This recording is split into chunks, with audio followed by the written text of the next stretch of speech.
Good morning, guys. All right, I'm gonna update again and pick up where we left off. I did get one side done, part 1 and 2. There's our crossover. And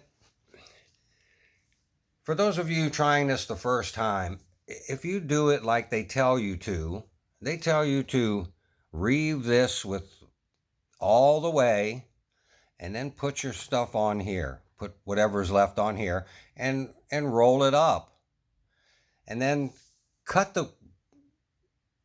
a piece and put it on here and then roll that up too. And that leaves you with different amounts on each drum. And I don't know, I did that the first couple of times and decided to do it a different way. So if you can picture this now, as I said before, if you take your whole line, make a loop out of it, so you have two pieces, put your loop right on that center spool, because that's where everything starts. That's where your crossover is. Unless you want to put them on the outside. I guess you can do them anywhere. I do them in the middle. And the reason for that is each of these two drums is going to pull the line evenly. The center isn't going to move. It's pulling the center of the line, if that makes sense to you, because you're pulling both lines. If you put the crossover at the end, that's where it doesn't move, because it's pulling the center of the line, if you can follow what I'm trying to get at there. So I put them in the middle, and you can see it there, because I'm only half done. You can see these aren't done yet. We're going to do them today in just a little while. And if you can picture this with all the wire looped from here first and pulled back into two pieces. Now, here's one right here that's already reeved. It's taped off here to keep all the tension on all of this. And it's all over here. I've got it up on my other crane, so it's off the floor. And here is the rest. I have two halves of a looped one-piece line. Half is done, half is not done. Now, I'm trying to clear this up because I still get questions. Now, in the end, what I'm going to have is two pieces of wire. And I'm going to have it taped onto the drums. And I'm just going to use my electric thing here. And I'm going to hold the wire like this between my fingers and guide it onto the spools, going back and forth to guide it on the spool.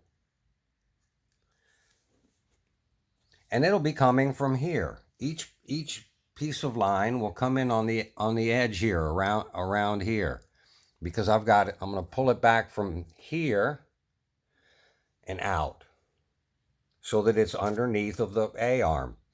And then I'm just going to guide it onto the two drums. And it'll pick all of this up, and I'll have the same amount on each drum. If you guys want, maybe if I get another model, I'll do it the way they show you to do it. And you'll get an idea of how to do it like that. The instructions are pretty basic and relatively understandable. I did my first crane without that big a problem. The 1600 was my second one. The 1280 was the first. It only had one drum, and it was relatively easy to do anyway. 1600 took me a little longer to get it down. But once you do them, it becomes real easy. If you have any questions, by all means ask me. That's what I'm trying to do, is get this cleared up for you and make doing it like this easy for you as well. It's easy for me. and it makes for an even amount of rope on each drum. That's the only thing. If that doesn't matter to you, you can do it another way that's easier, like the way they tell you to, but you won't have an even amount of rope on each drum.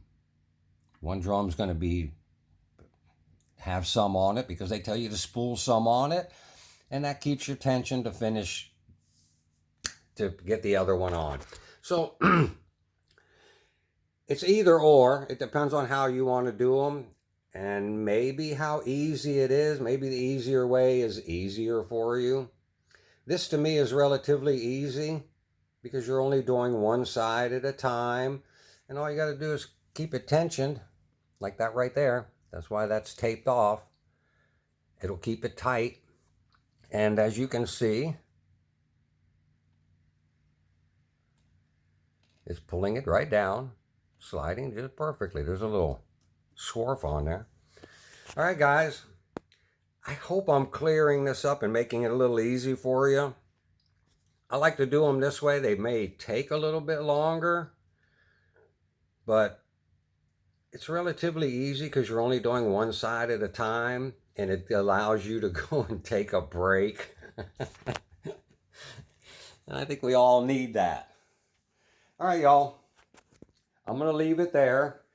I'm trying to think if I covered everything. You can see I have that tape there in tension to keep this tensioned so it doesn't skip pulleys. So I'm ready to go on this. I just need to do a couple of things and I'm going to get right on it. And this goes over here because I pulled it out. Remember, I had this taped up under here. I pulled it out. So I'm going to come back around this pulley in the middle, sheave, and then right down. And as you can see, we are already, because of the crossover, going back this way so that the wire goes like that, down to the drum. Like this one. If I didn't put the crossover in, I would still be going this way. I'd be going clockwise around the whole thing. And when I get to the last one, it would be clockwise and the rope would come out over here.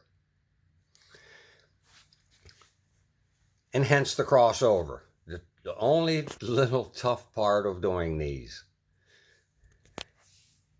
Show it to you one more time. There it is.